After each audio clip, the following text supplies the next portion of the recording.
ठिकाणी आलेलो आहोत। खरं तर मी आपल्याला सांगू इच्छितो की रविवारी रात्री 3:21 रात्रीच्या माझ्या PNचा मला फोन आला। आपल्या मतदारसंघामध्ये कल्याणनगर भागामध्ये एक मोठा ॲक्सिडेंट झालेला आहे आणि त्याच्यानंतर बऱ्याचशा कार्यकर्त्यांचे फोन आले। त्यामध्ये मला एक कॉल विशाल अग्रवालांचा पण होता। त्यांच्याकडनं ही माहिती देण्यात आली की माझ्या मुलाचा ॲक्सिडेंट झालेला आहे, त्याला पब्लिकनी खूप मारलं आणि पोलीस स्टेशनला नेलेलं आहे, तर प्लीज आपण या ठिकाणी येता का। त्यानंतर मी त्या ठिकाणी घरी निघालो, पहिले घटनास्थळी गेलो, तिथून सर्वजण या ठिकाणी पोलीस स्टेशनला गेले होते। मी सुद्धा त्या ठिकाणी पोलीस स्टेशनला गेलो।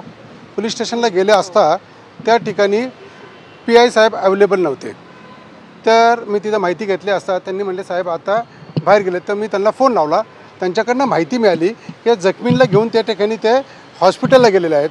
तर मी त्यानंतर तिकडं निघायचा मी तिकडे येतो अशा पद्धतीने त्यांना सांगितलं। तर PI साहेबांनीच मला म्हणले 10 ते 15 मिनिटात मीच पोलीस स्टेशनला येत आहे, तर तुम्ही तिथेच थांबा। आणि तसे ते आलेसुद्धा। आल्यानंतर मी त्या ठिकाणी त्यांच्याशी जाऊन भेटलो, पूर्ण घटनाक्रम त्यांच्याकडनं माहिती केला। त्यांनी त्या ठिकाणी मला माहिती दिली की ह्या ॲक्सिडेंटमध्ये 2 युवकांचा या ठिकाणी मृत्यू झालेला आहे आणि ती जी कार आहे ती कार तो लहान मुलगा चालवत होता आणि तशी एव्हिडन्स त्यांना किंवा प्रत्यक्षदर्शींनी त्यांना माहिती दिली होती।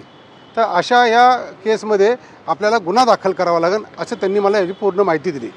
त्यानंतर मी त्यांना म्हणलो कायदेशीर जे काय कारवाई आहे आपण त्या ठिकाणी करावी आणि एवढे बोलून मी त्या कुटुंबियाच्या व्यक्तींनाही सांगितलं ही सिरियस बाब आहे आणि ह्याच्यामध्ये तुम्हाला कायद्याच्या हिशोबाने पुढे जावं लागेल आणि त्यांना हे सांगून त्याच्यावरती साहेबांना सांगितलं की आपण या ठिकाणी गुन्हा दाखल आपल्या पद्धतीने करावा।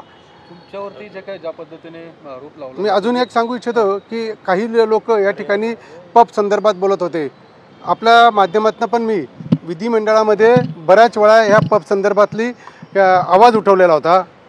मागच्या वर्षी मे महिन्यामध्ये कल्याणनगर स्वच्छ असोसिएशनच्या सर्व सभासदांसह मी अमिताभ गुप्ता साहेबांना भेट घेतली होती आणि या पब संदर्भात जे नाईट लाईफ आहे हे बंद व्हावं याच्यासाठी त्यांच्याकडे मी भेट घेऊन मीटिंग घेऊन त्यांना सांगितलं। कित्येक वेळा माझ्याकडनं तिथं पत्रव्यवहारही झाला आहे। तसंच मी DCP त्या टायमिंगला पंकज देशमुख साहेब होते।